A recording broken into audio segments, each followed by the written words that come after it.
जय हिंद दोस्तों। मैं रमाकांत जायसवाल स्वागत करता हूं आप सबका study with Rama YouTube channel पर। दोस्तों, हमने अपने पिछले लेक्चर में कांग्रेस से पूर्व स्थापित राजनीतिक संस्थाओं तक की चीज़ों को पढ़ लिया था। हम पढ़ क्या रहे हैं दोस्तों? मॉडर्न इंडिया, यानी हम पढ़ रहे हैं आधुनिक भारत का इतिहास। हमने अपने पिछले वीडियो में कांग्रेस से पूर्व स्थापित जितनी भी राजनीतिक संस्थाएं थी वहाँ तक की चीज़ों को हमने कवर कर लिया है।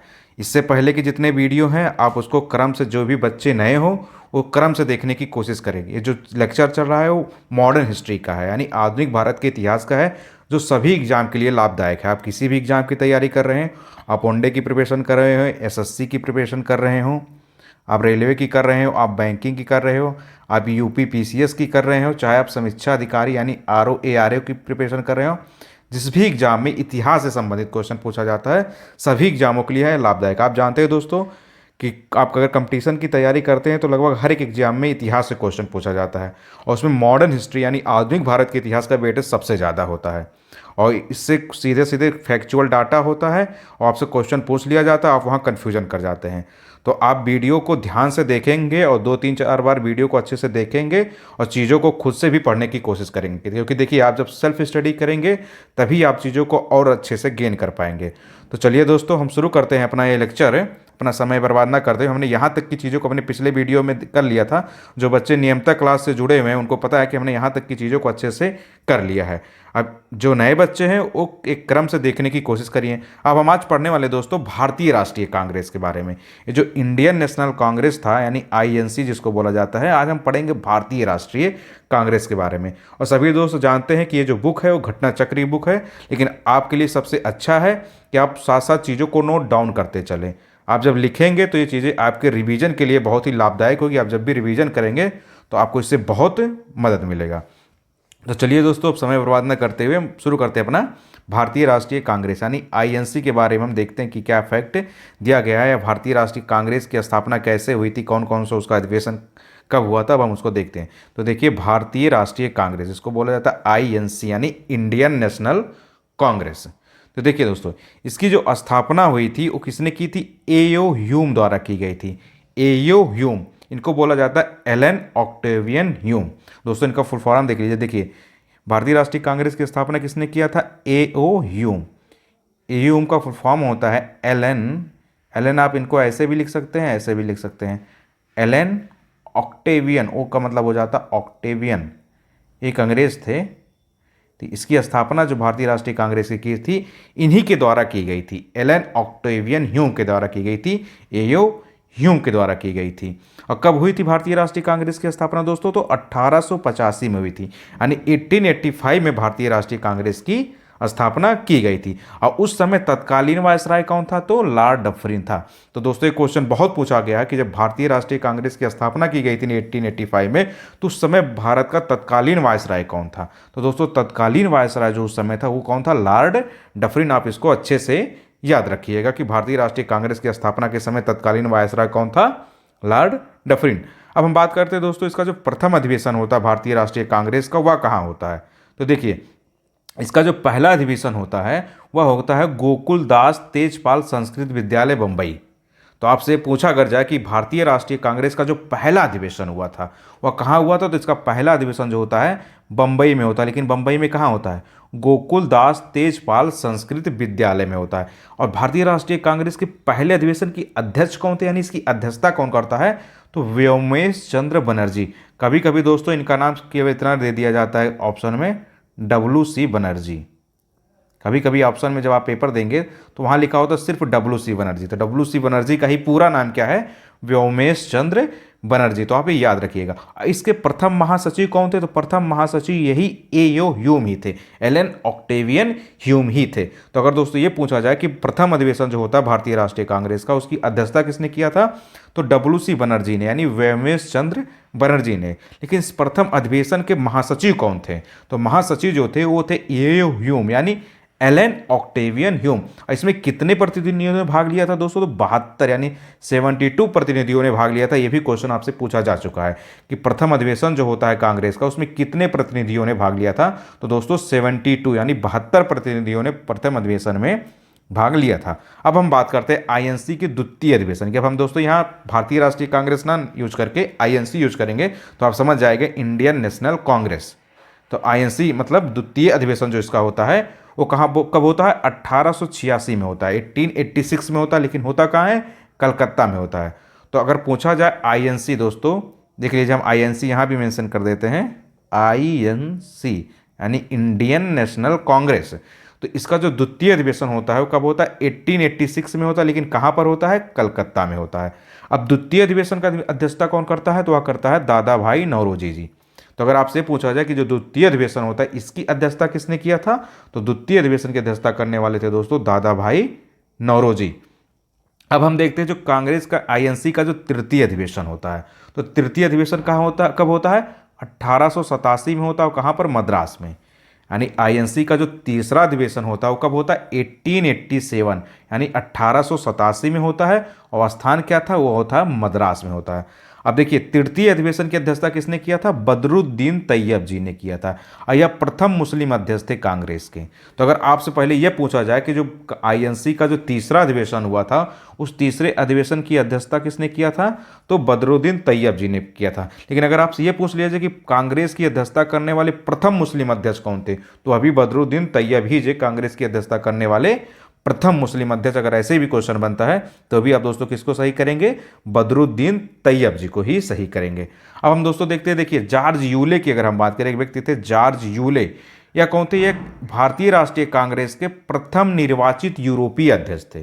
तो दोस्तों अगर आपसे क्वेश्चन यह बन जाता है एग्जाम में कि कांग्रेस के प्रथम निर्वाचित यूरोपीय अध्यक्ष कौन थे? जॉर्ज यूले थे। और ये क्वेश्चन ये भी बहुत बड़ी मात्रा में पूछा गया कि आईएनसी के यानी भारतीय राष्ट्रीय कांग्रेस के प्रथम निर्वाचित यूरोपीय अध्यक्ष कौन थे? तो देखिए दोस्तों यूरोपीय अध्यक्ष की यहां बात की गई है, तो वह कौन थे?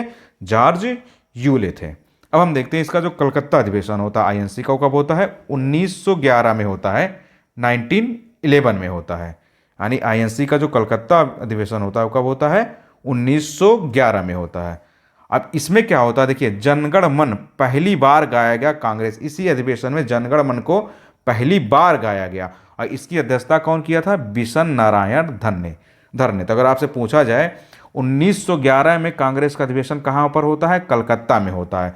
लेकिन अगर आपसे ये क्वेश्चन पूछा जाए कि जनगण मन को पहली बार कांग्रेस के किस अधिवेशन में गाया गया था, तो दोस्तों जनगण मन को पहली बार कांग्रेस के 1911 के अधिवेशन में गाया गया था, जो कि कलकत्ता में हुआ था। और इस अधिवेशन की दोस्तों अध्यक्षता किसने किया था? इसकी अध्यक्षता किया था दोस्तों बिशन नारायण धर ने। यह भी क्वेश्चन बहुत बड़ी मात्रा में पूछा गया कि इसकी अध्यक्षता किसने किया था, वह भी किया था बिशन नारायण धर ने। तो आप ये भी फैक्ट दोस्तों याद रखिएगा, किसकी अध्यक्षता करने वाले कौन थे?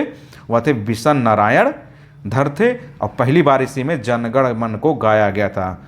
आप जानते हैं जनगण मन से क्वेश्चन बहुत बड़ी मात्रा में पूछा जा चुका है। अब हम दोस्तों देखते हैं एनी बेसेंट की बात करते हैं। देखिए एनी बेसेंट जी जो थी यह भारतीय राष्ट्रीय कांग्रेस की प्रथम महिला अध्यक्ष थी। तो अगर से पूछा जाए कांग्रेस की प्रथम महिला अध्यक्ष, यहाँ बात किया गया ना कि भारतीय कहा गया है, अगर भारतीय कहा गया तो सरोजिनी नायडू सही होगा। लेकिन यहाँ देखिए पूछा गया है कि भारतीय राष्ट्रीय कांग्रेस की अध्यक्षता करने वाली प्रथम महिला कौन थी।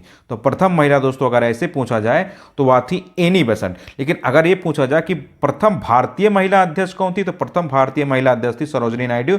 इन्होंने कब किया था? 1925 में किया था, कानपुर में। तो देखिए यहाँ पे कन्फ्यूजन हो जाता है दोस्तों एग्जाम में। क्या होता है, देखिए एग्जाम में एक नाम तो दे दिया जाता है एनी बेसेंट, आप यहाँ देख लीजिए, एक तरफ दे देगा एनी बेसेंट और एक तरफ दोस्तों दे देगा सरोजनी नायडू। एक तरफ रहेगा एनी बेसेंट, एक तरफ दे देगा सरोजनी नायडू। तो देखिए क्वेश्चन अगर इस तरह से पूछा जाता है कि कांग्रेस की अध्यक्षता करने वाले प्रथम भारतीय महिला अध्यक्ष कौन थी, अगर इस तरह से आता है शब्द कि प्रथम भारतीय महिला अध्यक्ष कौन थी दोस्तों, तब आप कहेंगे सरोजनी नायडू थी। कांग्रेस की अध्यक्षता करने वाली प्रथम भारतीय महिला अध्यक्ष कौन थी, तो सरोजनी नायडू थी। कब किया था? 1925 में, कानपुर में। लेकिन अगर क्वेश्चन यह बनता है दोस्तों कि कांग्रेस की अध्यक्षता करने वाली प्रथम महिला अध्यक्ष कौन थी, यहाँ पर देखिए भारतीय शब्द नहीं यूज हुआ है, यहाँ पूछा गया कि प्रथम महिला अध्यक्ष कौन थी, तो वह थी एनी बेसेंट, क्योंकि इन्होंने सरोजनी नायडू जी से पहले ही किया था अध्यक्षता। तो ये बाहरी भी थी और पहले भी किया था, तो भी यही सही हुई।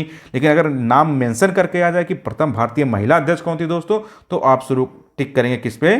सरोजनी नायडू पे। और देखिए ये लेक्चर जो है सभी एग्जाम के लिए दोस्तों महत्वपूर्ण है। आप जितने भी भाई बहन जिस एग्ज़ाम की कंपटीशन कर रहे हो, जो दोस्त हो, आप सब अच्छे से इस वीडियो को देखिए और 2 से 3 बार चीज़ों को समझने की कोशिश करिए और चीज़ों को नोट डाउन करते रहिए और बड़ी मात्रा में रिवीजन करिए। और आप जिस एग्ज़ाम की तैयारी करते हो ज़रूर उसका बैक ईयर पेपर अपने साथ रखा करिए पढ़ते समय। और जब आप उसको देखेंगे, फिर वीडियो को सुनेंगे, उसके बाद आप प्रैक्टिस सेट लाइए मार्केट से, आप उसको लगाइए। इससे आपकी तैयारी में एक मजबूती प्रदान होगी और आप भीड़ में सबसे आगे निकलेंगे। अब हम देखते हैं दोस्तों, आईएनसी का जो कराची अधिवेशन होता है वह कब होता है। तो देखिए, आईएनसी का जो कराची अधिवेशन होता है वह होता है 1931 में। तो अगर पूछा जाए कि आईएनसी यानी भारतीय राष्ट्रीय कांग्रेस का कराची अधिवेशन कब होता है, 1931 में होता है। इसकी अध्यक्षता कौन किया था, वह किया था वल्लभ भाई पटेल ने। यानी भारतीय राष्ट्रीय कांग्रेस जो है, इसका कराची अधिवेशन होता है 1931 में, यानी 1931 में। और इस कराची अधिवेशन की अध्यक्षता किसने किया था दोस्तों, तो इसकी अध्यक्षता करने वाले थे वल्लभ भाई पटेल, सरदार वल्लभ भाई पटेल। दोस्तों ये फैक्ट आप याद रखिएगा, ये भी बहुत पूछा गया है। अब हम बात करते हैं दोस्तों हरिपुरा अधिवेशन की। तो देखिए, हरिपुरा अधिवेशन की अध्यक्षता किया था सुभाष चंद्र बोस ने। तो अगर आपसे क्वेश्चन यह बनता है दोस्तों कि कांग्रेस का जो हरिपुरा अधिवेशन होता है, इस हरिपुरा अधिवेशन की अध्यक्षता कौन किया था, तो सुभाष चंद्र बोस ने किया था दोस्तों हरिपुरा अधिवेशन की अध्यक्षता। यह भी क्वेश्चन बहुत बड़ी मात्रा में आपसे पूछा जा चुका है।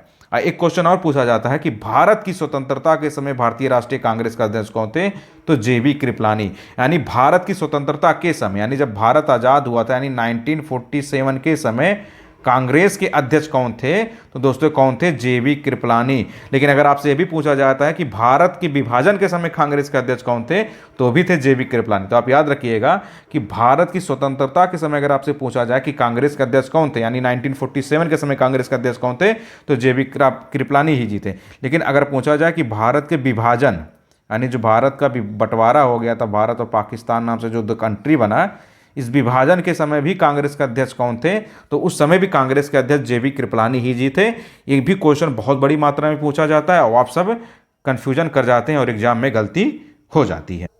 तो दोस्तों ये जितने भी कांग्रेस के अधिवेशन हुए हैं, आईएनसी के जितने भी अधिवेशन हुए हैं, इन अधिवेशन के ईयर को भी आप याद रखिएगा और इसकी अध्यक्षता किसने किया था आप ये भी याद रखिएगा। क्योंकि आप जब एग्जाम देंगे तो वहाँ इसी तरह के क्वेश्चन दे देता, चाहे वो मैचिंग में दे देगा या पूछ लिएगा निम्नलिखित में से इस अधिवेशन की अध्यक्षता किसने किया था। 4 ऑप्शन दे देगा, उन 4 ऑप्शन में 4 नाम दे देगा, आप कन्फ्यूजन कर जाएंगे।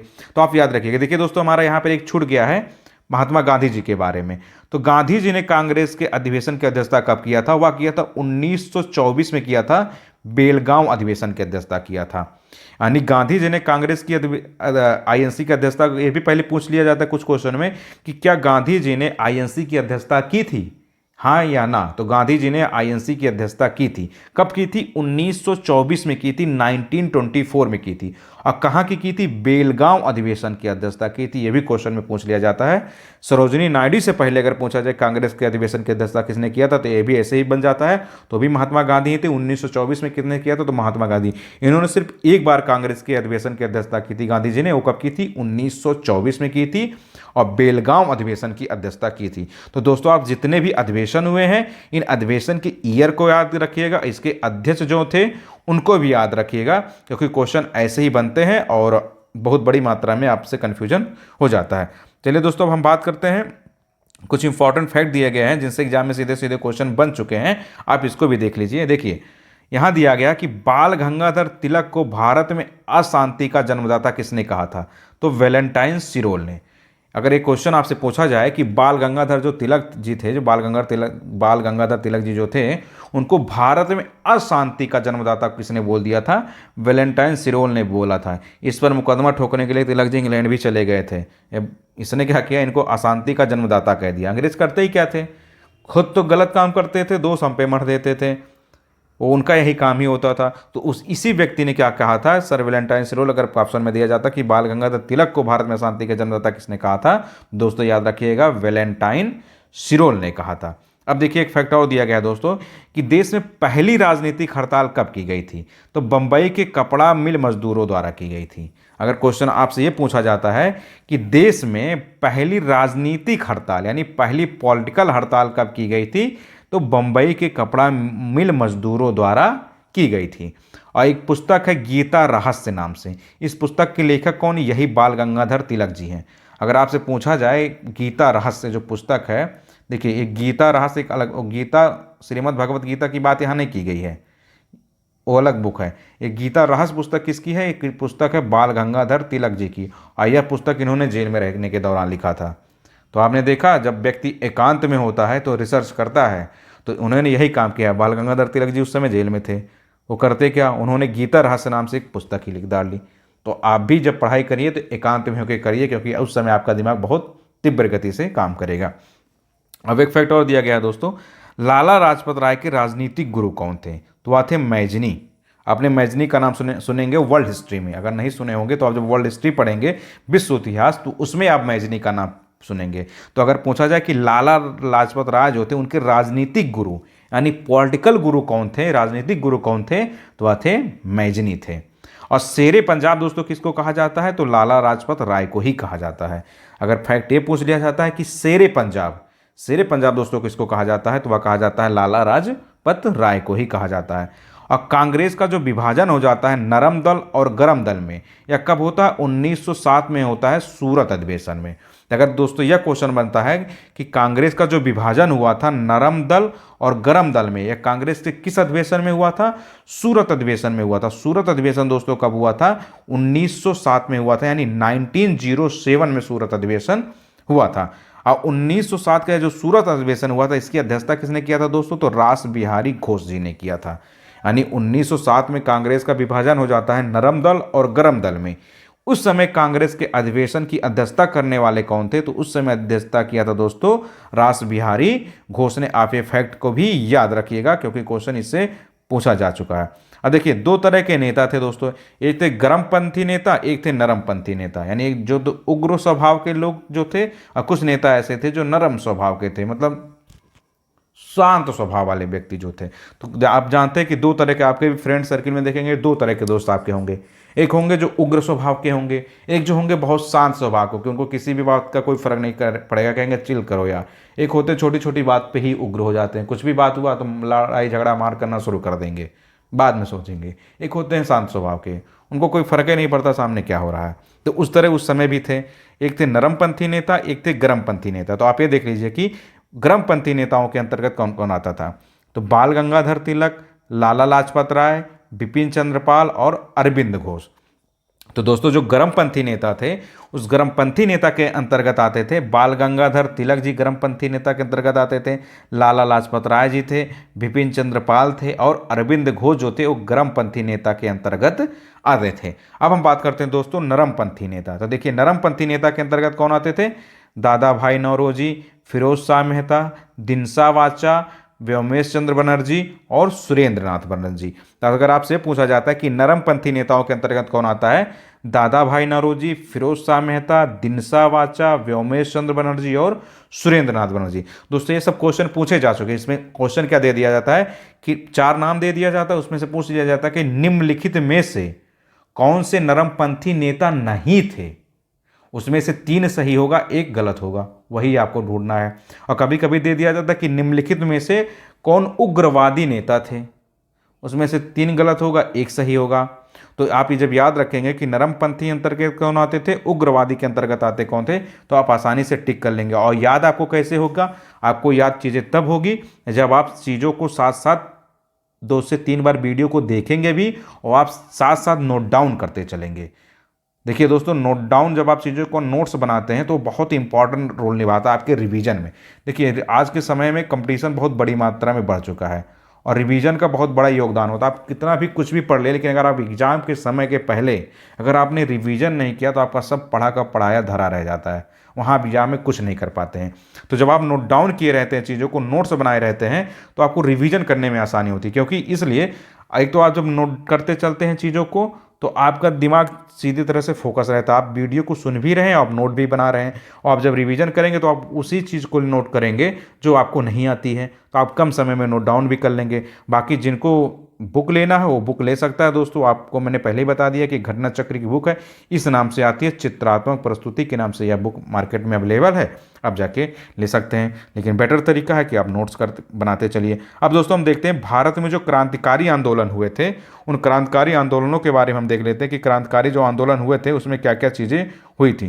तो देखिए क्रांतिकारी आंदोलनों की अगर हम बात करें, देखिए दोस्तों यहाँ दिया भारत में क्रांतिकारी आंदोलन। अगर हम इन आंदोलनों की बात करें तो जो विभिन्न क्रांतिकारी गतिविधियां हुई थी उनमें हम सबसे पहले बात करते हैं अभिनव भारत की। क्रांतिकारी आंदोलनों में हम देखें जो विभिन्न क्रांतिकारी गतिविधियां हुई थी उसमें हम सबसे पहले बात करते हैं किसकी, अभिनव भारत की। तो देखिए 1899 में स्थापित किया गया था मित्र मेला, और मित्र मेला के संस्थापक कौन थे, बी.डी. सावरकर। इसी का परिवर्तित रूप था अभिनव भारत, और 1904 में गुप्त सभा का इसने रूप ले लिया। यानी देखिए अगर अभिनव भारत की स्थापना की पूछा जाए कि संस्थापक कौन थे, दोस्तों यहाँ पहले अलग से देख लीजिए, ये जो अभिनव भारत है इसके संस्थापक अगर पूछा जाए कौन थे तो बी.डी. सावरकर थे। और बी.डी. सावरकर का आप पूरा नाम जानते हैं, हमने पहले भी बता रखा है, विनायक दामोदर सावरकर। तो इस अभिनव भारत के संस्थापक कौन थे, बी.डी. सावरकर। लेकिन इसका जो गठन हुआ था वो मित्र मेला के नाम से हुआ था। कब हुआ था, 1899 में, 1899 में इसका जो गठन हुआ था वह मित्र मेला के नाम से हुआ था। इसी मित्र मेला का ही नाम जो था चेंज करके क्या कर दिया जाता है दोस्तों, अभिनव भारत हो जाता है। और जब यह मित्र मेला अभिनव भारत के रूप में आता है तो 1904 यानी 1904 के आसपास यह गुप्त सभा के रूप में बदल जाता है, यानी यह गुप्त संगठन के रूप में परिवर्तित हो जाता है। तो अब आप उम्मीद है दोस्तों कि एग्जाम में आप गलती नहीं करेंगे। अब हम बात करते हैं दोस्तों आरएसएस की, राष्ट्रीय स्वयंसेवक संघ की। आप जानते हैं आरएसएस के बारे में तो लगभग आज के समय में हर कोई जानता होगा, क्योंकि आप जानते हैं केंद्र में किसकी सरकार है। तो देखिए आरएसएस की अगर हम बात करें, राष्ट्रीय स्वयंसेवक संघ, इसी को बोला जाता है राष्ट्रीय स्वयंसेवक संघ। इसकी स्थापना दोस्तों हुई थी 1925 में 27 सितंबर को। तो आप याद रखिएगा कि जो आरएसएस है इसकी स्थापना कब हुई थी, यह स्थापना हुई थी 1925 में, यानी 1925 में ही आरएसएस की स्थापना हो गई थी। और स्थापना करने वाले संस्थापक कौन थे, केशव बलिराम हेडगेवार। तो अगर पूछा जाए आरएसएस के संस्थापक कौन थे दोस्तों, तो संस्थापक जो थे आरएसएस के वह थे केशव बलिराम हेडगेवार। इसका मुख्यालय दोस्तों कहाँ है, तो मुख्यालय जो है नागपुर महाराष्ट्र में है। तो आरएसएस का जो मुख्यालय दोस्तों है वह है नागपुर। नागपुर कहाँ पड़ता है, महाराष्ट्र के अंतर्गत पड़ता है। तो आप इस फैक्ट को भी याद रखिएगा। अब दोस्तों यहाँ देखिए एक नाम दिया गया है जतीन्द्र नाथ मुखर्जी। जतीन्द्र नाथ मुखर्जी कौन थे, बंगाल के क्रांतिकारी थे।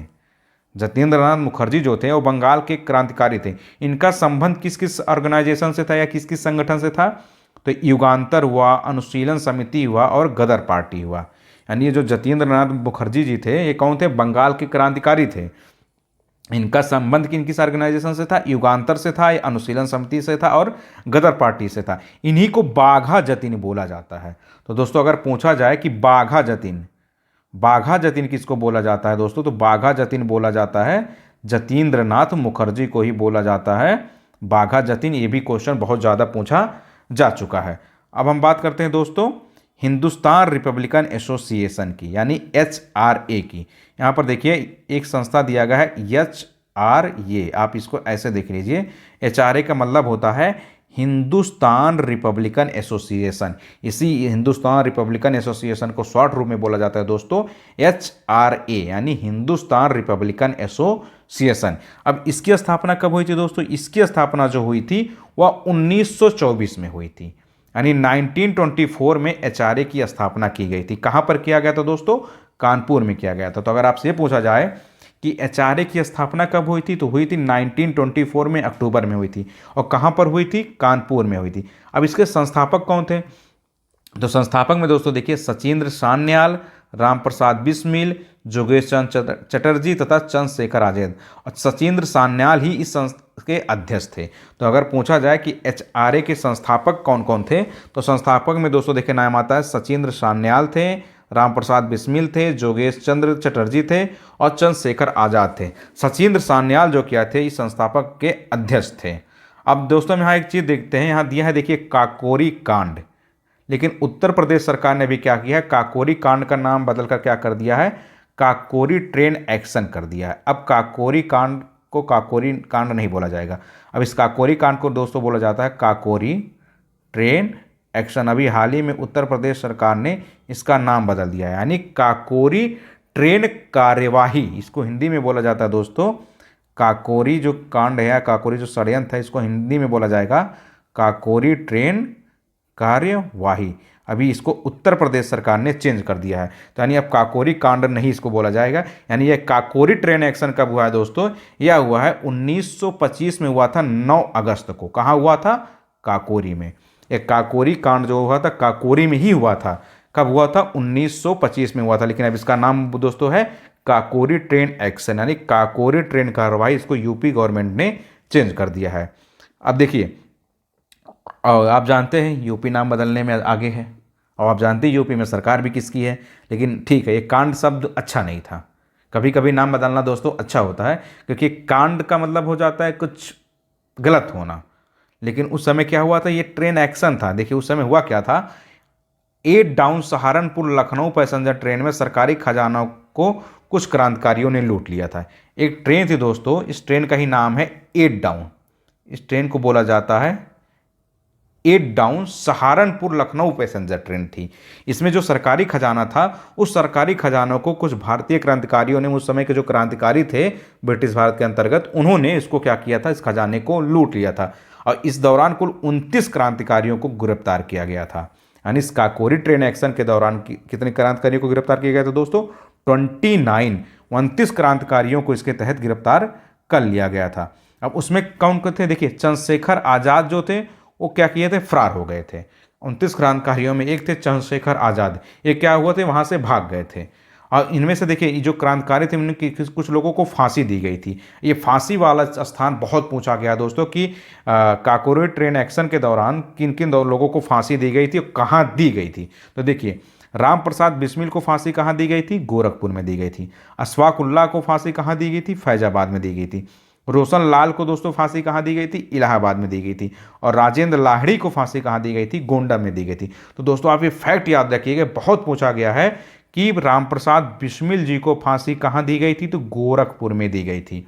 और अशफाक उल्लाह को फांसी कहाँ दी गई थी? तो फैजाबाद में दी गई थी। और रोशन लाल को दोस्तों फांसी कहाँ दी गई थी? तो इलाहाबाद में दी गई थी। और राजेंद्र लाहिड़ी को फांसी कहाँ दी गई थी दोस्तों? तो गोंडा में दी गई थी। तो आप ये फांसी वाला स्थान याद रखिएगा, और किसको किसको कहाँ फांसी दी गई थी। और इसको भी याद रखिएगा कि अब काकोरी कांड नहीं, इसको काकोरी ट्रेन एक्शन बोला जाता है, यानी काकोरी ट्रेन कार्यवाही बोला जाता है। अब देखिए दोस्तों, यहाँ एक फैक्ट और दिया गया है, हिंदुस्तान सोशलिस्ट रिपब्लिकन एसोसिएशन। इसको दोस्तों शॉर्टकट में बोला जाता है HSRA।